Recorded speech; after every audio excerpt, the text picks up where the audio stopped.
I can still see you. I'm good, thank you. I'm really good. I'm very well. Is it better for that? You have to stop it. Yeah, well, I'm sorry, I can't be here for a minute. I would normally do this after service, but if you want to be uncreative, this is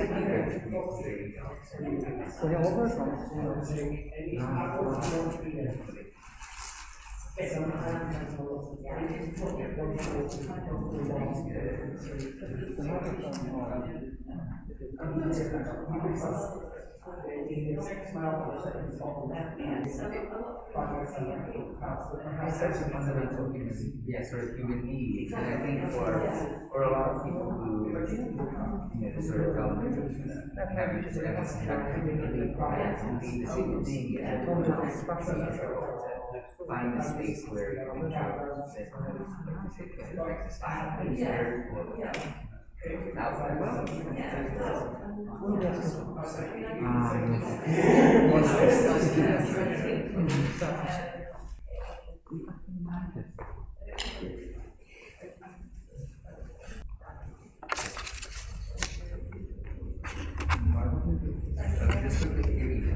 then I have to.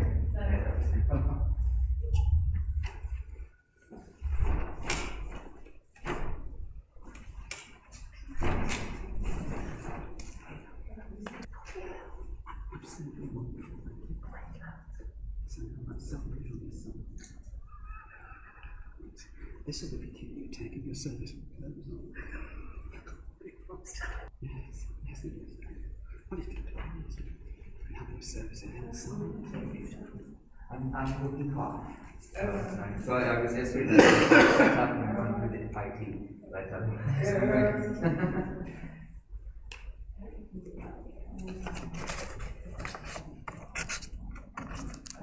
Thank you.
Welcome, friend, stranger. Welcome, honoured guest. We gather as a community to worship God, to be reminded of God's goodness, to be reminded of the last call to be part of that goodness. Let us worship God. Good morning. Welcome to Cross Street Unitarian Chapel, and thank you for coming to share worship with us today. I'm standing in for Cody, our regular minister, so I hope you enjoy my service. We come to the chalice lighting. This goes across all religions, but particularly in the Unitarian Church, where they will all be lighting candles at their service. We light this candle, a symbol of the spark of life, which abides within us and around us. May it be as a light in the dark night, a light in a window that welcomes the weary traveller home. May it be as a light in the hand of a trusted friend that guides us along the path. May it be as the light in the face of the one we love, bright with joy.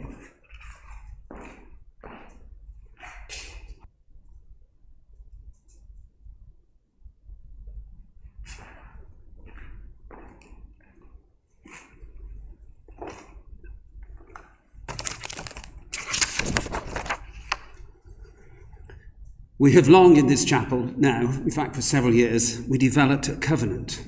It's in your service sheet, and I would like you to recite it with me today. We gather here in sacred fellowship to witness the fullness of our lives and all life, to hold and be held, tell stories and listen, to be renewed and renew the world. We speak with care and patience. We act with gentleness and compassion. We forgive each other and ourselves. In faith that we build beloved community, we renew our covenant today.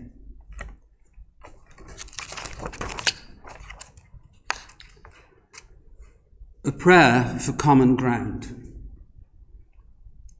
Today, may I be open to others' ideas and beliefs, respectful of our differences, not threatened by them. May I grow in understanding of my own motives, knowing that people often act out our own fears. May I be a force for replacing fear with insight, helping us all to be patient and kind as we talk. Strength, real strength, can always find compromise.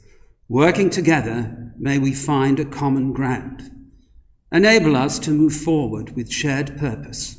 May we see what is truly important and unites us, focusing on that to banish roadblocks of ego and fear. Today, may I be open to others' ideas and beliefs. And now, to lighten the mood, I would like to sing our first hymn, which is Come Strong God, and I walk beside us, which is number 22 in the purple.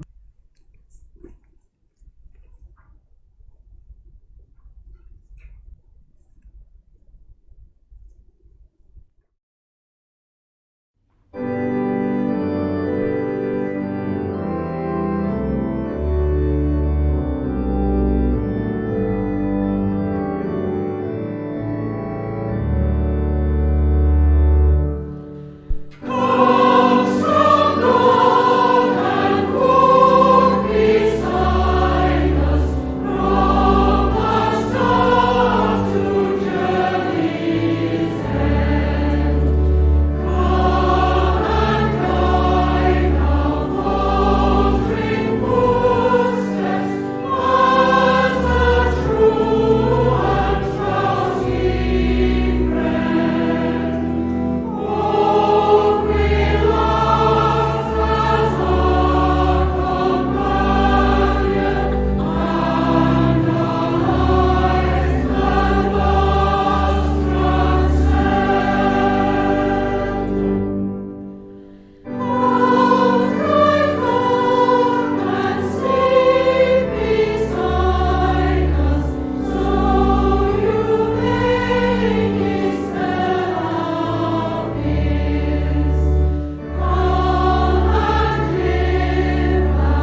Thank you.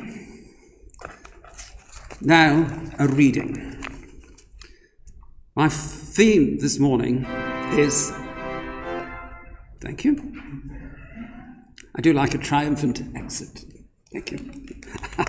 Yeah, many thanks to Joe for dealing with the IT, which frightens me to death. Right, yes, my theme this morning is faith and its interaction with love. And to this, I've picked a reading by Emily Bronte, one of our great, great writers. To imagine. When weary with the long day's care, an earthly change from pain to pain, and lost and ready to despair, thy kind voice calls me back again. Oh, my true friend, I am not alone. While thou canst speak with such a tone, so hopeless is the world without. I doubly prize thy world where guile and hate and doubt and cold suspicion never rise, where thou and I and liberty have undisputed sovereignty. What matters it that all around danger and guilt and darkness lie, if but within your bosom's bound we hold the bright, untroubled sky? Warm with then 10,000 mingled rays of suns that know no winter days, reason indeed may oft complain for nature's sad reality, and tell the suffering heart how vain its cherished dreams must always be. And truth may rudely trample down the flowers of fancy newly blown, but that thou art ever here to bring the hovering vision back and breathe new glories o'er the blighted spring, and call a lovelier light from death, and whisper with a voice divine, of real worlds as bright as thine, I must not to thy phantom bliss. Yet still in evening's quiet hour, with never failing thankfulness, I welcome thee, benignant power, sure solacer of human cares, and sweeter hope when hope despairs.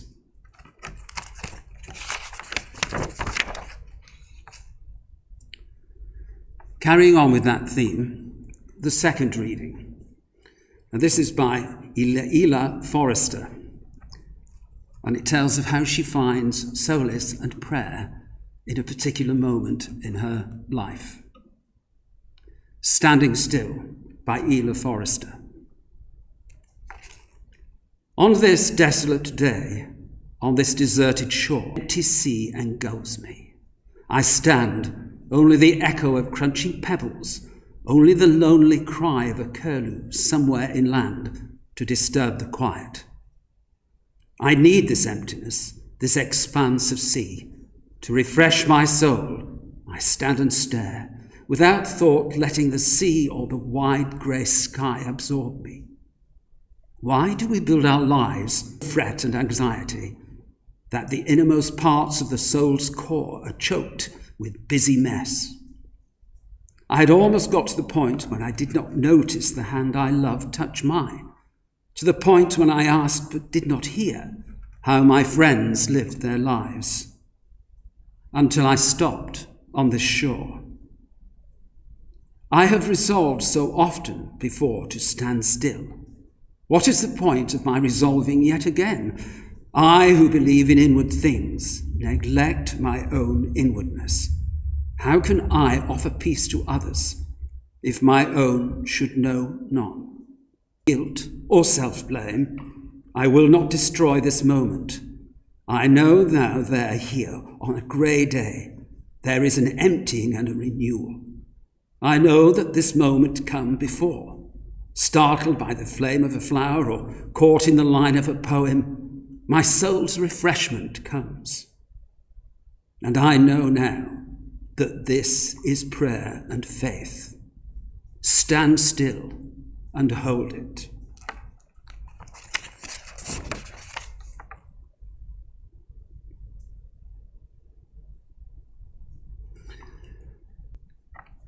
And at this point, I've decided to put in my address. And as I said at the beginning, my short address and my theme this morning is a sermon on faith and love. I take my theme of faith and love. So, what's faith? Well, I googled it, and this is what came up. Faith shoes, faith guitars, faith jewellery, and it wasn't until the third page that any mention of religion came to light. And I wonder what that says about our society today. But the definition of faith is confidence or trust. Trust in a person or a thing that is not seen, or observance of an obligation from loyalty or fidelity, or a belief not based on truth. Strange for Unitarians, as we are based on love and truth. But that's what it said. In reality, it's a word that is not often used in a religious context. But I want you to think of its use in that very way. What does it mean to us in our lives? Faith to me is a belief in a God and a heaven who's inside me, who enables me to relate to the people. It creates the basis for the fabric of social life and interaction. But it's so often used in a different way. It's used to create fanatical religious fervour to the exclusion of all other beliefs, and becomes a vehicle for hate and intolerance, and is apt to lead to strife. Some Christians hold that their faith does good, while all the others do harm, or at least that was the belief held by the early Christian church, and I'm afraid continues in a watered version to this very day. I won't name the religious people who feel this, but they're all the same. But taken as a firm belief, faith crosses all religions. It even crosses non-religious groups alike. Christians have a faith in the resurrection, and communists have a faith in Marxist theory of value. Neither can be defended rationally, and each is therefore defended purely by propaganda. But at this point, let me introduce love emotion, but one which is just as arguably more powerful. Love is the mainstay of our existence, the driving force of our lives. So maybe we need to look at our faith and introduce love into it, to use love to take the fanaticism out of faith. There are no hard and fast rules. Faith, I think, remains within the psyche of each individual. It reaches across creeds, sects, and all religions, even to the humanists and atheists. For faith is the tomorrow that will come by whichever divine hand, God, nature, mystical intervention. I must conclude that faith gives rise to all human endeavours, in both worldly and spiritual matters, either in a religious or secular context. But introduce love, and its power can be transformed from evil to good. And I pray that in all things the good will prevail in all of us. Amen.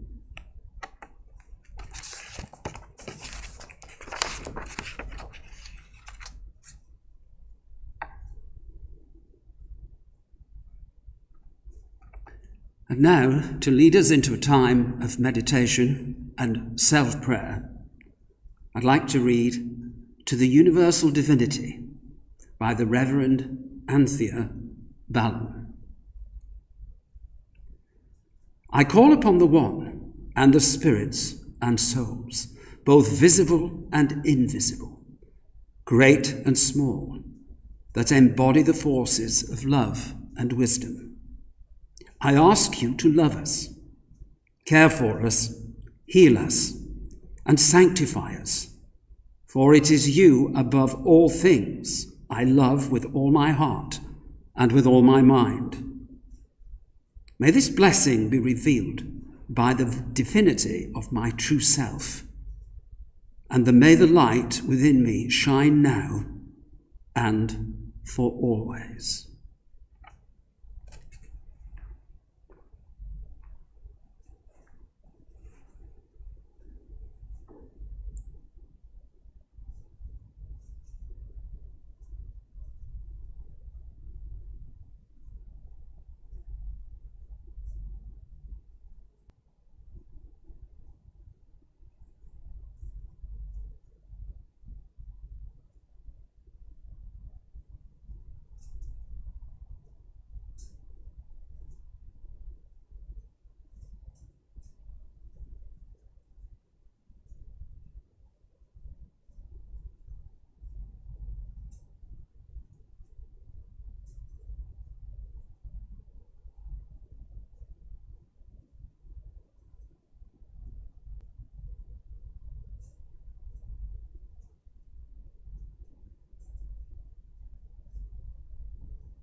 I should say at this point that Anthony Dawson should have been playing this, but in an ethereal sense, because he's unfortunately contracted COVID, so he's not very well.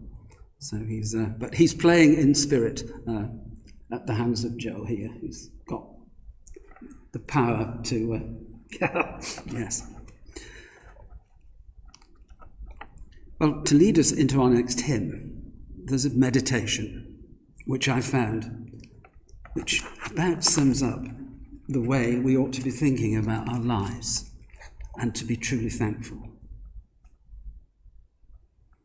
I am blessed because I wake up every morning with breakfast ready at my table, when there are people waking up to hunger. I am blessed because I wake up with clothes to wear, when there are people shivering in the cold. I am blessed because I wake up knowing that I don't have to walk to school, when there are people who don't even have a school to go to. I am blessed because I get to eat, even if it's not time for breakfast, lunch, or dinner, while some people wonder where the next meal will come from. I am blessed because playing sports, joking around with friends, using the internet and sleeping when I want, when some people are using their last bit of strength to make sure they survive hunger, illness, and pain. I am blessed because I have friends to talk to when I am in pain, to laugh with when I'm in joy, and to be my aid when I am in need, when there are people who feel sad, sorrow, and pain without anyone to lean on. I am blessed because I have a roof over my head and a bed to sleep in, while there are people who are homeless and stateless, seeking asylum with nowhere to sleep safely. I am blessed because I know I'm loved by God. The people in pain, the people in hunger, the people in sorrow, the people who lost everything, the people who kill, the people who steal, the people who hate, the people who persecute, the people who are the worst of all humans. But they are loved by God too. But they just need to know it.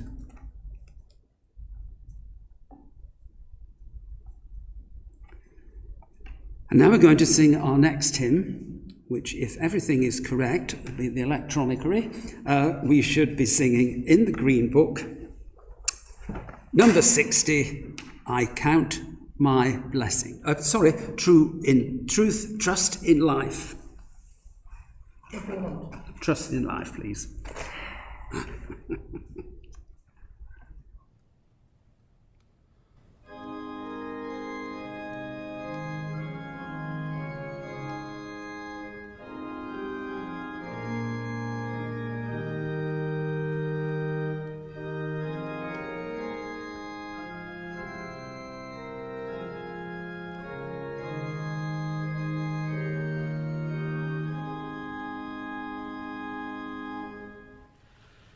We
Thank you.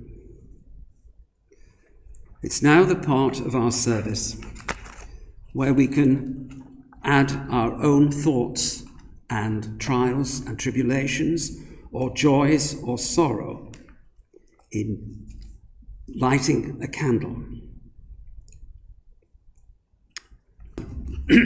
Light the first candle for all those families throughout the world who lost loved ones in the Twin Towers. That indeed was a most difficult time, and this anniversary makes it so difficult for them.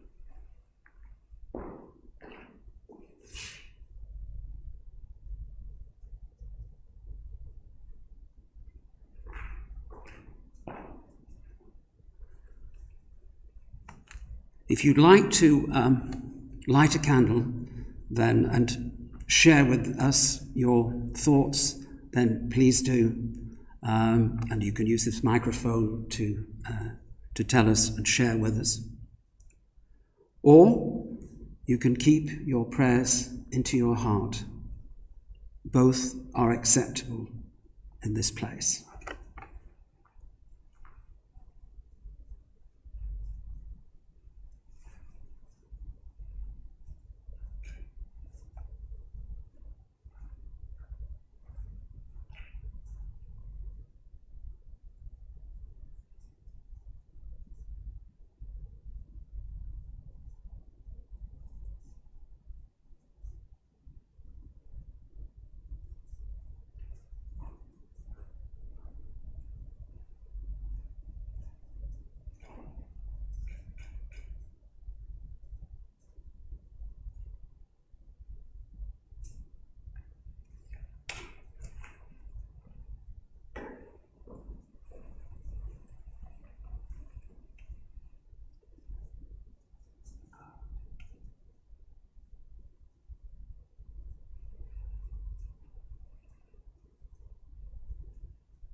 And a candle for Thomas, Cody Coyne's, our minister's son, who is starting nursery tomorrow.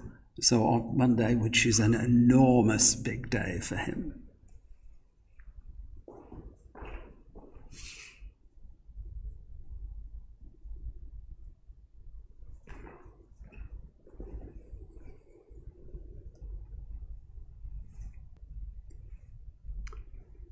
May all those joys and sorrows in your prayers and your thoughts, and please hold in your hearts those joys and sorrows which people are holding in their hearts.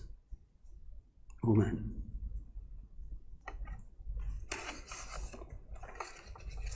We come to the notices part of our service. So these are the notices for the 12th of September. Our minister, the Reverend Cody Coyne, is currently on annual leave and will be back next Sunday. You can contact him at minister@crossstreetchapel.org.uk. Though please be aware that unless this is a pastoral emergency, he may not reply immediately. My thanks to Alan and Anne for taking Sunday and Wednesday services respectively, and to Anthony and Eugenius for their music, and to Joe for managing the IT. You are invited to participate in an exciting new project. Recent Manchester graduate Abigail Deepin will be conducting interviews to explore how our faith sustained us during the pandemic and how the past 18 months shaped our religious beliefs and practices. And you can contact her at Deepin, I'll spell it out, DEPIN.Abigail@gmail.com. An emailing detailing the project will be going out to our mailing list soon. We are grateful for any donations that can assist the chapel. You can donate online. I'll spell this out as I'm not going to. tinyurl.com/cross-street-donate, or in person via the retiring collection. Also, if you're a taxpayer, if you'd like to fill in the envelope at the back, we get 25p in the pound from the government. And I just love to take money from the government. So do please fill in the form if you are able.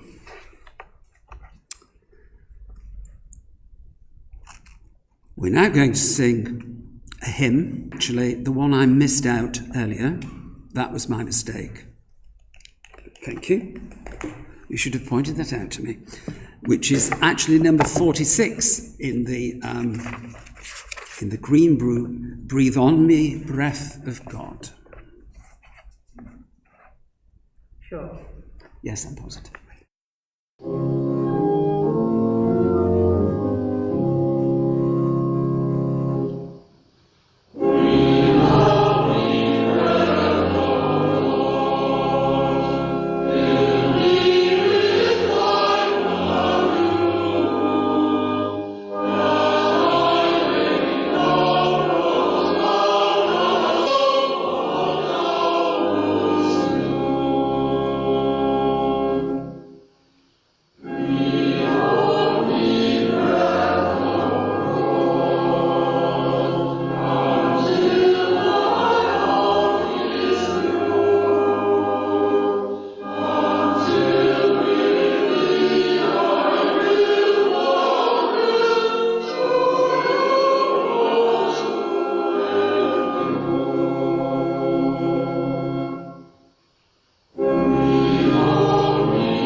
Thank you.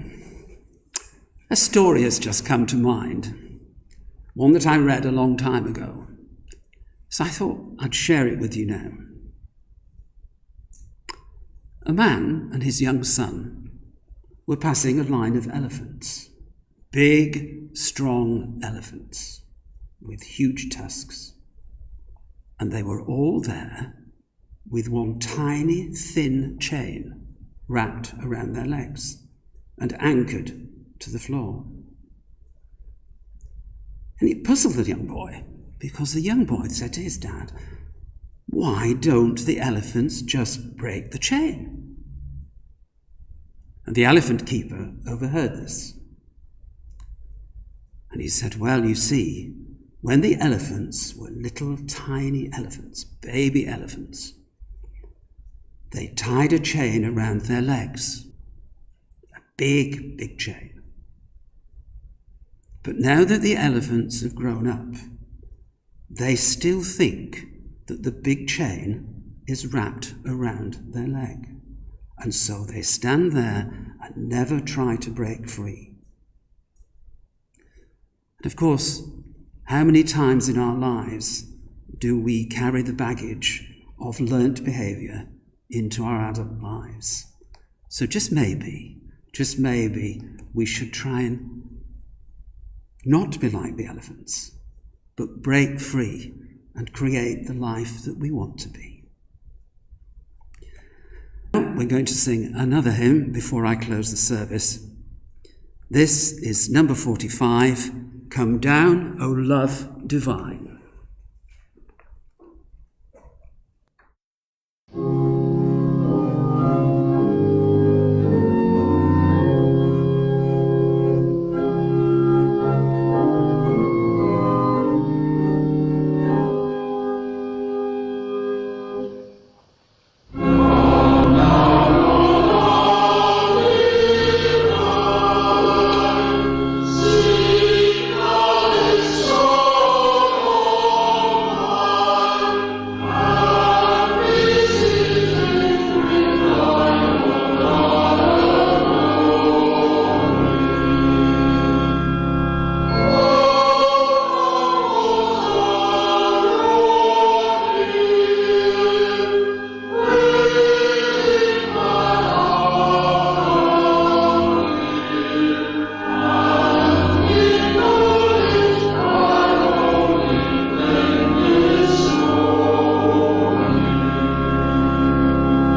very much. Even though this morning it's been a case of where 3 or more are gathered together in my name, but nevertheless, I hope you've enjoyed sharing worship with me today.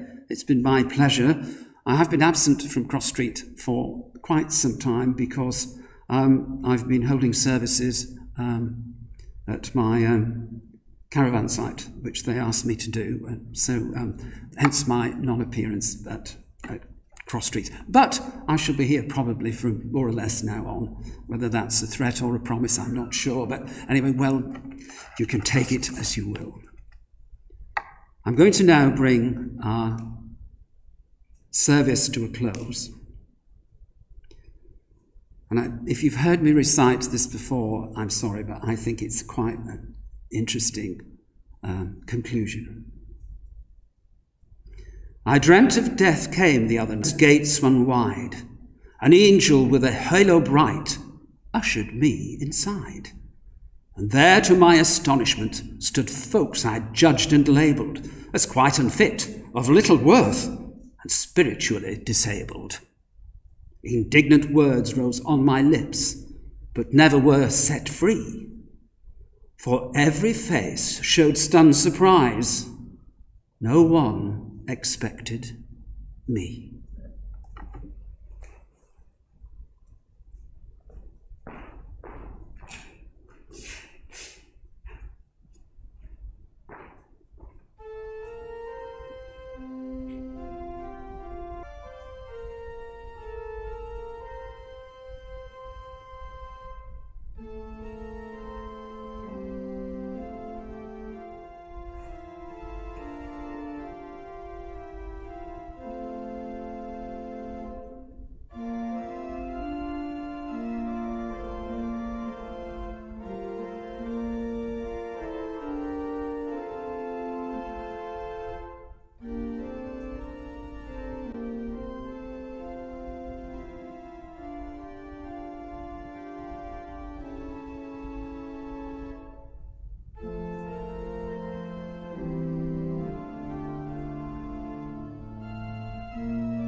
And I'm pretty certain there's tea, coffee, and the person will speak, but I've not been told anything different.